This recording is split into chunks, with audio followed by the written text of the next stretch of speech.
आपण मैंने सब केउ केउ बड़ी पकईले निहाती कमेंट सेक्शन में लिखे आउ यही बड़ीटा जदि पकई ना यही वर्ष निहाती भाव पकातु देखिए जिते पनीपरिया आपण घरे नथिबो बास यही बड़ी किछिटा आलू किछिटा टमाटर किछिटा हेले आपणकर गोटे बढ़िया तरकारी रेडी हो आज आम बनइबा चना डालीर बड़ी जहाँकि खाइबा बहुत सुआदिया होता है आ बहुत सहजरे मध्य आपण आपको बनई पारे। नमस्कार ओडिया बहु रोसई को आपण मानक बहुत बहुत स्वागत। एठी देखो मु चना डाली नहीं आ एठी मु 1.5 कप चना डाली नहीं आपको आम प्रथम कौन करवा ना भल भाव में सफा करनबा सफा करके धोई नबा धोई देकी तापर आम आपको बतुरिया को छाड़िबा जेहेतु आम सकाळे बड़ी पकेबा तेणुक राति आपण आपको भल भाव में धोईकी बतुरे दियंतु 6 ରୁ 7 घंटा तापर आम आपको बाटिबा आ जेतेबेले आम चना डाली बड़ी पकई थाउ समस्त कहते टाण हो जाए कि आज जो जिनसा आपण मानू कहबी सेटा करके देखो जमा भी आपण टाण हेनी। तो ये देखो भल भाव में बतुरी जाइतिला डाली तापर आमे कौन करबा आपको भल भाव में छाणीदेबा गोटे स्टेनर रे एक्स्ट्रा पानी काढ़ीदेबा आउ तापर आमे आपको चिकन करके पूरा बाटिबा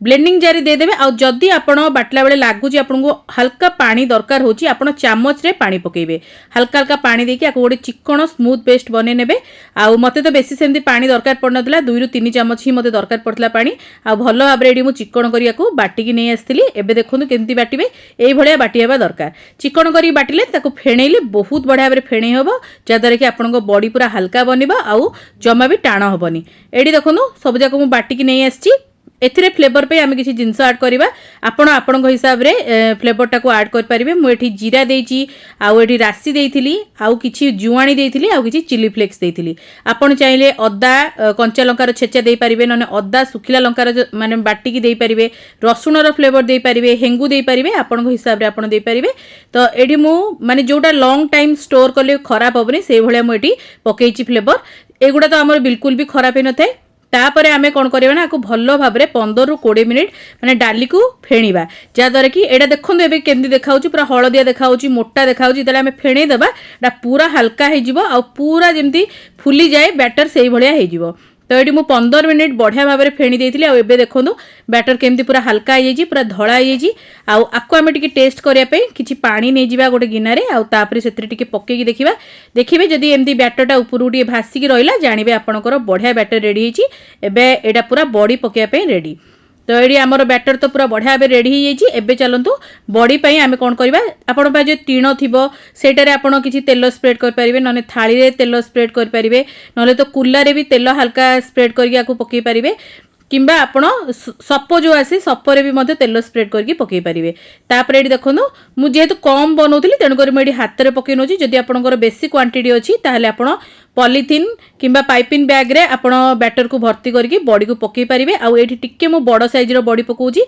टिक्के बड़ पकेले कोन ना खरे सुखिला परे तार साइज टा टिके बढ़िया रहइबो जदि आपण पूरा छोट छोट पकई देबे ताले सेटा सुखी होला परे पूरा छोट होई जिवो। तो एठी मु सब जगह बड़ी पकई देथिली आउ एठी मोर 3टा थाली रे पूरा बड़ीटा रेडी हेतिला 2टा बड़ थाली आ गोटे छोट थाली आउ एथिरु हमर पाखा पाखी माने आधा किलो पाखापाखि आपंकर बड़ी रेडी हो मार्केट रू सब बड़ी किणिकी खाଇବା अपेक्षा आपण एमती घरे बनातु। आउ एबे रिसेंटली मु मुग डाली बड़ी शेयर करछि देखि ना निहाती डिस्क्रिप्शन आई बटन चेक करिवे आगुर भी मो चैनल रे मु बहुत प्रकार बड़ी पांपड़ रेसिपी शेयर करछि जदि देखि ना डिस्क्रिप्शन निहाती चेक करनेबे सेठी आपण सब रेसिपी पाई जिवे। एडी देखंतु बड़ी को मु खरे रखी देतिली आउ 3 दिन सुखेला परे एडा बढ़िया भाबरे सुखी जाइते आउ आपण को आगु को भी खरा देबा पड़िबनी 3 दिन रे बढ़िया सुखी जिवो जम्मा भी पोको लागिबनी वर्ष वर्ष धरी आकु आपण जेकोसी एयरटाइट कंटेनर रे रखी पारिबे बिल्कुल भी खराब होबनी। देखंतु एडी 3 दिन सुखी गला परे तार कलर टिके चेंज हो जिवो टिके हळदिया टाइप रो हो जिवो एडी म आपण को देखौछि देखंतु एई भले हो जिवो आपण आकु जेकोसी तरकारी रे पकई पारिबे साग भजा रे पकई पारिबे नहले तो केवल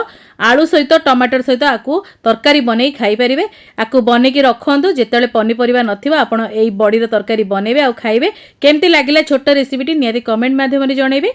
भल लगे लाइक करेंगे शेयर करेंगे चैनल नुआ थे सब्सक्राइब करने को भूलें साइड थे बेल आइकन को प्रेस करेंगे ताद्वारा आपण मैंने मोर एमती भल भल रेसिपी गुड़िक आगे देखिपारे जदि फेसबुक पेज रे वीडियो को देखुं लाइक शेयर करेंगे पेज को फॉलो करने को भूलें वीडियो को लाइक शेयर निहाती भाव करेंगे और कमेंट माध्यम आपण मतामत को शेयर करेंगे एजाए जदि मोर इंस्टाग्राम पेज को फॉलो करना निहाती भाव फॉलो करने आगू को ओडिया एमती बहुत सारा बढ़िया बढ़िया रेसिपी सब आपण नहीं आसो। तो आज ये जय श्री जगन्नाथ।